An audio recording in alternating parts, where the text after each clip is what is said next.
আসসালামু আলাইকুম ওয়া রাহমাতুল্লাহি ওয়া বারাকাতুহু। আমি আলোচনা রাখছি শেখ আব্দুর রহিম বিন আবু আহমদ টাঙ্গাইল।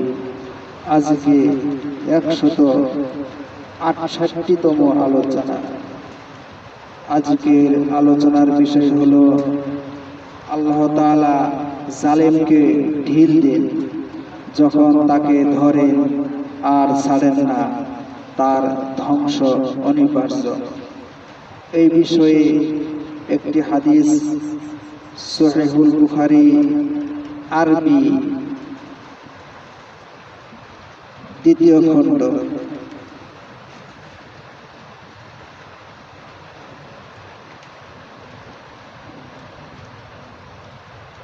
678 পৃষ্ঠা। কিতাব তাফসীর বাবু وكذلك قال الله تعالى وكذلك أخذ ربك إذا أخذ القرى وهي ظالمة إن أخذه عليم شديد। যথাক্রমে সহিহুল বুখারী আরবি বাংলা তাওহীদ পাবলিকেশনস হাদিস নাম্বার 4686, সূরা হুদ 11 নম্বর সূরা 102 নম্বর আয়াত 12 পারা। ইন্নাল হামদালিল্লাহি ওয়াহদাহু ওয়াসসালাতু ওয়াসসালামু আলা মান লা নাবিয়্যা বা'দাহু আম্মা বা'দ।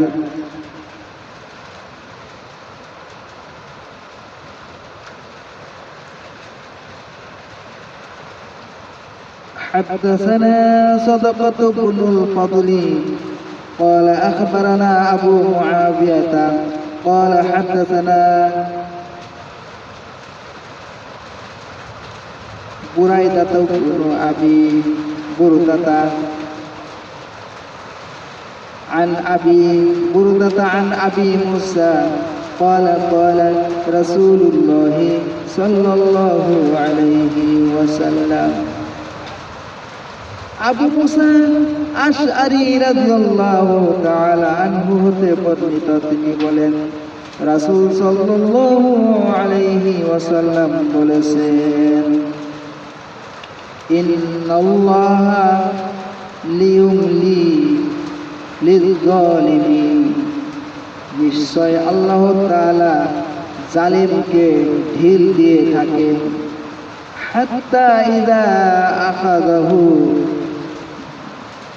অবশেষে যখন তাকে ধরেন, লাম ইউফলিতহু, তখন তাকে আর ছাড়েন না। ক্বালা সুম্মা ক্বারা, এরপরে রাসূল সাল্লাল্লাহু আলাইহি ওয়াসাল্লাম সূরা হুদের 102 নম্বর আয়াত তেলাওয়াত করলেন। وكذلك أخذ ربك إذا أخذ القرى وهي ظالمة إن أخذه أليم شديد। وكذلك أخذ ربك، হে রাসূল, আপনার রবের পাকড়াও তো এমনই হয়। ইদা আখাযাল কুরা ওয়া হিয়া যালিমাতুন,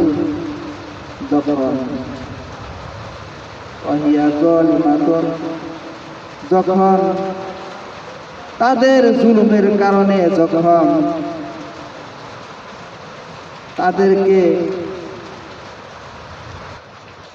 তাদের জুলুমের কারণে যখন কোন জনপদবাসীকে পাকড়াও করা হয়, ইন্না আখযাহু আলীমুন শাদীদ, নিশ্চয় তার পাকড়াও বড় যন্ত্রণাদায়ক, অত্যন্ত কঠিন। আলহামদুলিল্লাহ।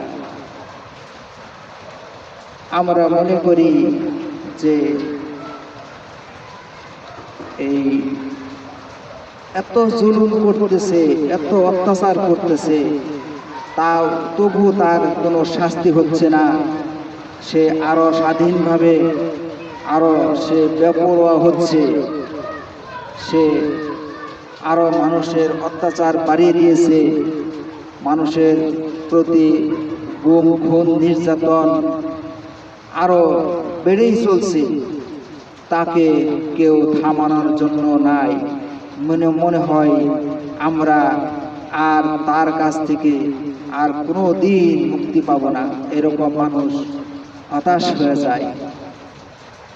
আমরা আমাদের দেশেও এরকম মাঝে মধ্যে জনগণ হতাশ হয়ে পড়ে যে আমাদের উপর যে অত্যাচার চলে, মনে হয় এটা ফেরানোর মতো কোনো ক্ষমতা নাই, মনে হয় আমরা সব ধ্বংস হয়ে যাব।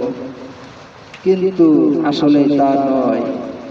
তাই নবী সাল্লাল্লাহু আলাইহি সাল্লাম বলেছেন যে জালেম তার কোনো ভবিষ্যৎ নেই, জালেম তার স্থায়ী, তার জুলুম করতে পারে না, সাময়িক কিছুদিনের জন্য। তাই নবী সাল্লাল্লাহু আলাইহি সাল্লাম আমাদেরকে জানিয়ে দিয়েছে যে ইন্নাল্লাহা লিয়ুমলি লিয-যালিমিন, নিশ্চয় আল্লাহ তাআলা জালিমকে কিছু সময় অবকাশ দিয়ে থাকেন, সময় দিয়ে থাকেন, জালিমকে ঢিল দিয়ে থাকেন। তো অনেকে মনে করে এত জুলুম করে, এত অত্যাচার করে আল্লাহ তাকে দেখে না, তাকে কিছু বলে না, তার কোনো কিছুই হয় না, এরকম বলে থাকে।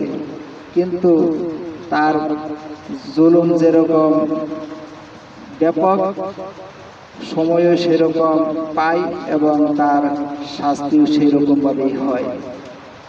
তো হাত্তা ইযা আখাযাহু, অবশেষে যখন তাকে পাকড়াও করা হয়, লাম ইফলিতুহু,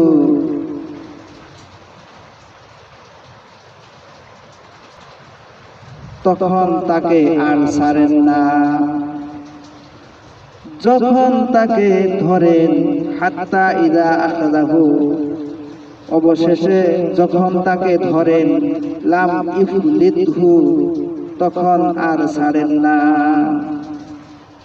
যখন জালিমকে যখন আল্লাহ তাআলা ধরবেন, আর রক্ষা নাই। কিভাবে যে আল্লাহ তাকে দমন করবেন, তাকে যে শাস্তি দিবেন, আমরা কল্পনাও করতে পারবো না। হয়তো মনে করবো যে পৃথিবীতে কোনো শক্তি নাই তাকে দমন করার জন্য, কিন্তু অলরেডি আল্লাহ তাআলার হিসাব যখন শুরু করে দিবেন, তখন সে জালেমের আর কোনো পথ থাকবে না, সে ধ্বংস হবেই হবে।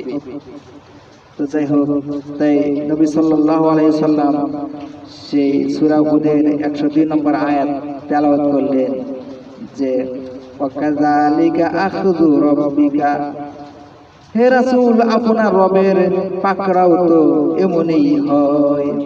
ইযা আখাযাল কুরা ওয়া হিয়া যালিমাতুন, তাদের জুলুমের কারণে কোন জনপদবাসীকে যখন পাকড়াও করেন, ইন্না আখযাহু আলীমুন শাদীদ, নিশ্চয় তার পাকড়াও বড় যন্ত্রণাদায়ক, অত্যন্ত কঠিন। আল্লাহ তাআলার পাকড়াও বড় যন্ত্রণাদায়ক, অত্যন্ত কঠিন। আলিম, আলিম বড় যন্ত্রণাদায়ক, শাদীদ অত্যন্ত কঠিন। যাই হোক, এই আলোচনা আজকে খুব ভালো লাগলো।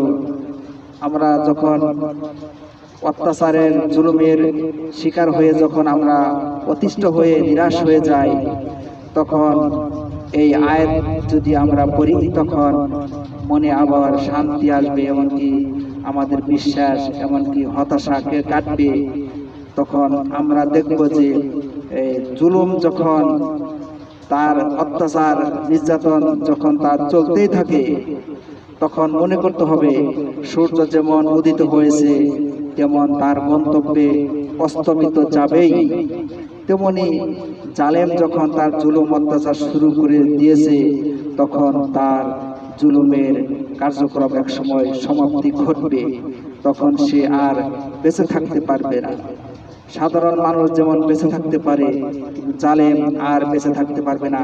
তার মেরুদণ্ড ভেঙে দেওয়া হবে, তার ক্ষমতাকে ধ্বংস করে দেওয়া হবে, তার সব কিছুকে তছনছ করে দেওয়া হবে, সে আর দাঁড়াতে পারবে না। যা হোক, আল্লাহ তাআলা আমাদেরকে এইভাবে ঘুরিয়ে ফিরে তার বিধানের গুলো আমাদেরকে জানিয়ে দেন। যাই হোক, আমরা যেন সেই জুলুম না করি এবং জুলুমের শিকার না হই। আমরা যেন আল্লাহ তাআলা খাঁটি বান্দা হিসাবে, স্বাধীন হিসাবে, তার খাঁটি বান্দা হিসাবে যেন দুনিয়াতে বেঁচে থাকতে পারি। আল্লাহ তাআলা আমাদেরকে কবুল করুন। আমরা সকলেই বলি আল্লাহুম্মা আমিন। এখানে দুইটি শাব্দিক অর্থ আছে। এটা হলো ফাতালা। ফাতালা মানে ছেড়ে দেওয়া, মুক্তি দেওয়া। কুরা মানে জনপদ, গ্রাম। আজকে এখানে আলোচনা শেষ করতে যাচ্ছি। সুবহানাকা আল্লাহুম্মা ওয়া বিহামদিকা আশহাদু আল্লা ইলাহা ইল্লা আনতা আস্তাগফিরুকা ওয়া আতুবু ইলাইক। আসসালামু আলাইকুম ওয়া রাহমাতুল্লাহি ওয়া বারাকাতুহু।